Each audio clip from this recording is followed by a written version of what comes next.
I'm Mason Mount. You're listening to the London is Blue podcast.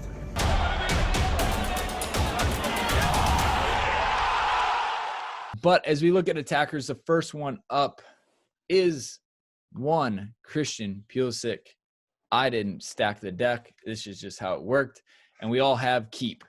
But while everyone has heard kind of our opinion on Christian and his season that has gone on, I mean, Tweeds, from your perspective, Christian Pulisic, you want to keep. What kind of a role does he have going into next season? Oh, yeah, good question. So I think the biggest thing for me with Pulisic this season is that certainly the second half of the season, I could see the style of player that he wanted to be, that he was trying to become, really sort of emerge. This is a guy that I was a little bit sort of, I wouldn't say dubious or speculative when we signed him. I watched him a lot at Dortmund. I saw a guy that was talented, but maybe didn't really know kind of the avenue he was going down. I've heard anecdotally that he spent a lot of time with Pedro, looking at Pedro's game at Barcelona, similar kind of sort of player. And then obviously the sort of second half of the season for me just completely exploded in terms of his quality. Like somebody sort of focused him on the kind of player that he should be, direct, getting in behind players, being sort of the real kind of focal point of the team. And the whole kind of post sort of bubble period for him was just exceptional. By far the best player for Chelsea. My only concern with him now is obviously we need to keep him fit. And I'm not sure really if he's ever had injury problems before Chelsea, but you look at sort of the attention that he was starting to command from teams. And I'm not going to quite say it was at Eden Hazard levels of attention, but it was certainly getting there. You could see teams starting to put not just the fullback, but the centre back drifting out, the holding midfield drifting out a little bit, stopping from cutting in and sort of creating things. So I think next season, he went from probably being our best player in terms of the post-lockdown period. I mean, my personal opinion would be that he now has to start looking at becoming the talisman figure for the club. Yes, we've signed Werner. Yes, there's potentially the Havertz that comes in. But if I'm Pulisic, the way that I finish the season, that for me is the benchmark of where I need to be. The Liverpool game, the City game, the game where he's been the deciding factor.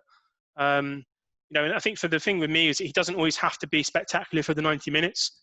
But if he has that decisive moment of quality, assist or goal, that for me, that's what's going to start separating him from other players who are sort of similar ability to him. I think that for me is the biggest jump from him, is that even if he hasn't had a stellar game, he's influencing the game. And that's where I think the comparisons or the trend towards Hazard would be. Sometimes Hazard would literally waddle around the pitch for 90 minutes. He'd get the ball on the left-hand side, beat 4 people and put it in the top corner, and that's the end of the game. Pulisic for me is getting towards that level now. So, I think he needs to continue whatever he's been doing in terms of either it's evaluating his own game or whatever he's been doing. But set himself the benchmark now. This is the benchmark for my level of performance. To be decisive in the games, to attract more players, to be really disruptive. I think the sky's the limit for him now. I think he's really developed a sense of style, a sense of what kind of player he wants to be. And I think that for me has been the biggest transition from Dortmund to Chelsea. Is now I see the kind of player that he's going to be, and in a team where so many players want to come to the ball and receive the ball to feet, the fact that he's willing to run behind for me is the biggest positive. And I think that's where the whole Pedro thing comes in from Barcelona. Pedro was that guy, and we saw him at Chelsea. Some of the runs he were making to get balls were fantastic. So I think now that Pulisic has realised, actually, you know what? I'm pretty quick. I think everyone knew that anyway. But okay, so if teams are playing high lines, then why not get him behind? So the fact that he's willing to do that just completely changes the dynamic of Chelsea's attack. So so from a player that I was a little bit speculative at the beginning of the season to a player now who I think is one of the first names on the team sheet, huge season of growth, huge positive season for him. My only thing now is I just want him to be fit. Yeah, I think staying healthy is key for him. He's clearly the most dynamic option we currently have in the team as far as going forward. And it's the scary thing, just jumping in there, the scary thing for me thinking about it is now you have potentially Pulisic and Werner up front. We haven't had that kind of pace in the team ever. I mean, really, maybe going back to like Robben and Duff times when they were both rapid, we've not had really the ability where, teams will, even like the Cities and Liverpools now that will defend on the halfway line, they want to compress the game, they want to press. Are you really going to do that if Werner and Pulisic are playing on the shoulder? I don't care how quick Van Dijk is, he's not quicker than them two running the other way. So So, I mean, it really does change the dynamic of the team now that you've got two absolute burners up there who can finish. Right. The finishing was I think where he really Yeah. improved this year. I mean, good Lord. I mean, his finish against Palace was Yep. top class. And City, all the time in the world, those are the ones that you miss normally. But yeah, I just think he just had such an amazing period of growth in 2020. 2019, I still think he played well in fits and spurts. But then when you become a really good player, it's consistency, consistently impacting the game. But he deserves all the credit. He's obviously taken whatever has been said to him on board privately from the coaching staff. He's worked with senior players. He's asking the right questions to the guys of Pedro and others. How should I be doing this? How would you approach this? And we've seen the growth. He could be really one of the best players we've signed. And looking back on it, the amount of money we spent isn't really that great, considering the kind of transfer fees where we're seeing being thrown around for slightly less talented players now. For sure. And I think the last 2 points I'd make on him are he's a leader with the way that he approaches the game. He's not the most vocal guy. We know that, but he's definitely a leader. His little cameo against Liverpool proved that out beyond reasonable doubt. And I think the last point I'd make on him tactically is in a 4-2-3-1, I think he's locked on as our number 10 with Werner coming off the left and Ziyech on the right. And knowing how flexible each one of those players can be, good fucking luck with that. I just really that gives me the chills kind of thinking about Pulisic coming a little bit deeper to maybe accept the ball from a number 10 spot and then passing it out wide or continuing his run to free up space for other players. I mean, it's going to be scary. Dan, want to sprinkle any hot sauce on that? It's just going to be, when you look at Chilwell kind of coming into the left-hand side there, you look at, Mount has done really well on that left too, and you kind of look at, Christian potentially as being maybe in that front three, if Werner starts centrally, it's just going to be, the attacking output that this side is going to have next season is pretty exciting. Yeah. I don't know if you guys have ever seen any sort of Kai Havertz highlights package.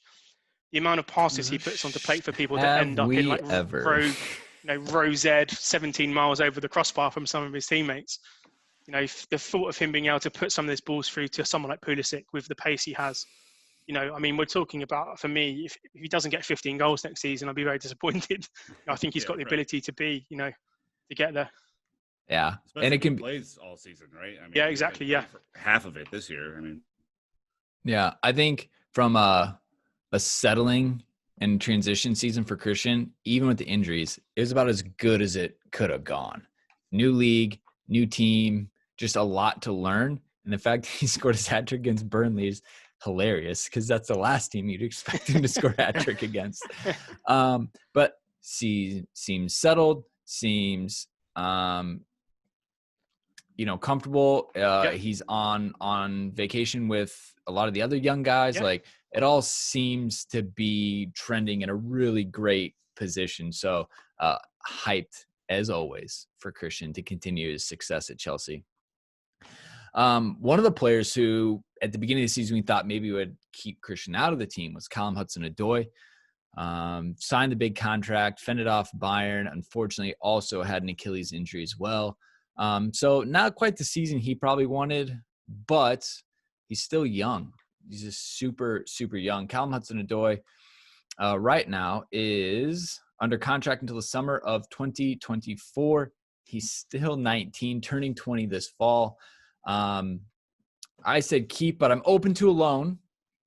Dan keep, Nick keep, says plenty of matches for game time. Joe keep. So Dan, I mean, Callum Hudson-Odoi's role next season, it's probably not starter based on the first couple matches. What's that? If at least for the first couple matches. I mean, we know that Christian's coming back off his injury, with his hamstring. I think that was projected to be about a 4 or 5 week turnaround. He may get protected maybe for 1 or 2 matches to start the season. So, I wouldn't be surprised if Callum is on our first team sheet for the first match of the season. And, ultimately, it's going to be up to him to make it competitive this year in getting into this side. I know that he has played really well on the left.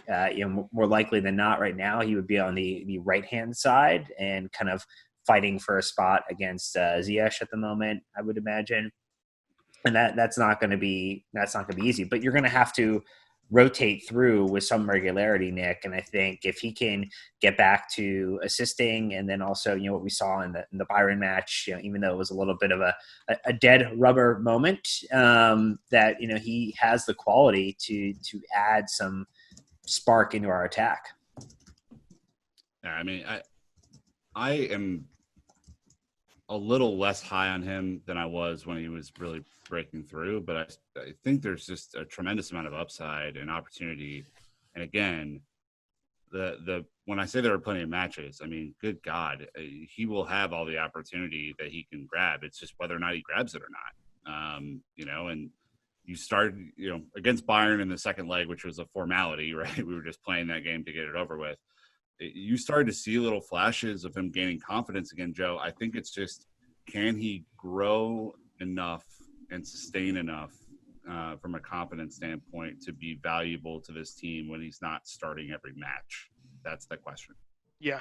I think with Callum, I think that the one thing I would say is that he has struggled, and I would say he's not alone in coming out of academy football here, but he's struggled to really adapt to the men's game in sort of the same way. This was a guy that, academy football was pretty easy for him, in terms of his sort of overall kind of game. He's not really had consistent runs in the team. He's not really had, in terms of this year, obviously we know everything that sort of transpired with him. We won't sort of go over that kind of stuff again, but he's not really had the best time, I would say, from a personal standpoint this year. The contract, that was really negative, and we know the COVID sort of situation that happened as well obviously wasn't exactly ideal. I'm hoping that he's turned a little bit of a corner in terms of his maturity. I know that he's been back training early. He's sort of been the first one back. He seems to have also spoken quite maturely about sort of his own performance and actually, what he needs to do now to get better. So I'm hoping that he can actually sort of take that forward and then sort of, kind of start adjusting his game. The point will be, again, that I think that he needs, for me, regular football to do that. And although I do agree with Dan, I think that he will play quite a big role in the early part of the season. And you never know, if he hits the ground running and he starts playing fantastic, then it's obviously up to everyone else to get him out of the team. That's when you're in a really good squad, when all of a sudden the fourth choice guy comes in, starts playing really well, and then your kind of top two guys are scrapping out to get him out of the team. We've lacked a little bit of that competitiveness, certainly over the past few years. I think we've kind of spoken before about there being too many default starters in the team that don't really have any pressure on them. Yeah. And it's his job really, to kind of put these guys under pressure with his performances. I would like to keep him. I'd like to keep him around. I still think that certainly if he can start to translate some of that potential that he has into a first-team player, that he has every shot in the world to be a starter at Chelsea. But I think probably at the moment he needs consistent minutes to do that. So while I'd keep him around, and I think my key was more with a view to the early part of the season. If Pulisic is injured, I don't want to rush him back and then injure him again. Werner and Ziyech maybe take a bit of time to hit the ground running. Obviously, Pedro and Willian are out the door. He's kind of the only one at the moment who's really knows the system in terms of being fit.